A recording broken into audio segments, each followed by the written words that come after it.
أعوذ بالله من الشيطان الرجيم. بسم الله الرحمن الرحيم. الرحمن علم القرآن خلق الإنسان علمه البيان. الشمس والقمر بحسبان والنجم والشجر يسجدان والسماء رفعها ووضع الميزان ألا تطغوا في الميزان وأقيموا الوزن بالقسط ولا تخسروا الميزان والأرض وضعها للأنام فيها فاكهة والنخل ذات الأكمام والحب ذو العصف والريحان فبأي آلاء ربكما تكذبان خلق الإنسان من صلصال كالفخار وخلق الجان من مارج من نار فبأي آلاء ربكما تكذبان رب المشرقين ورب المغربين فبأي آلاء ربكما تكذبان مرج البحرين يلتقيان بينهما برزخ لا يبغيان فبأي آلاء ربكما تكذبان يخرج منهما اللؤلؤ والمرجان فبأي آلاء ربكما تكذبان وله الجوار المنشآت في البحر كالأعلام فبأي آلاء ربكما تكذبان كل من عليها فان ويبقى وجه ربك ذو الجلال والإكرام فبأي آلاء ربكما تكذبان يسأله من في السماوات والأرض كل يوم هو في شأن فبأي آلاء ربكما تكذبان سنفرغ لكم أيها الثقلان فبأي آلاء ربكما تكذبان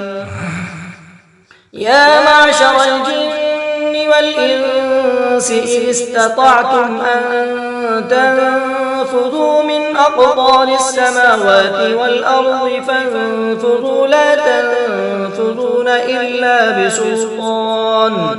فبأي آلاء ربكما تكذبان يرسل عليكما شواظ من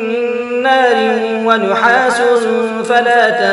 تنتصران فبأي آلاء ربكما تكذبان فإذا انشقت السماء فكانت وردة كالدهان فبأي آلاء ربكما تكذبان فيومئذ لا يسأل عن ذنبه إنس ولا جان فبأي آلاء ربكما تكذبان يعرف المجرمون بسيماهم فيؤخذ بالنواصي والأقدام فبأي آلاء ربكما تكذبان هذه جهنم التي يكذب بها المجرمون يطوفون بينها وبين حميم آن فبأي آلاء ربكما تكذبان ولمن خاف مقام ربه جنتان فبأي آلاء ربكما تكذبان ذواتا أفنان فبأي آلاء ربكما تكذبان فيهما عينان تجريان فبأي آلاء ربكما تكذبان فيهما من كل فاكهة زوجان فبأي آلاء ربكما تكذبان متكئين على فرش بطائنها من استبرق وجنى الجنتين دان فبأي آلاء ربكما تكذبان فيهن قاصرات الطرف لم يطمثهن إنس قبلهم ولا جان فبأي آلاء ربكما تكذبان كأنهن الياقوت والمرجان فبأي آلاء ربكما تكذبان هل جزاء الإحسان إلا الإحسان فبأي آلاء ربكما تكذبان ومن دونهما جنتان فبأي آلاء ربكما تكذبان مدهامتان فبأي آلاء ربكما تكذبان فيهما عينان نضاختان فبأي آلاء ربكما تكذبان فيهما فاكهة ونخل ورمان فبأي آلاء ربكما تكذبان فيهن خيرات حسان فبأي آلاء ربكما تكذبان حور مقصورات في الخيام فبأي آلاء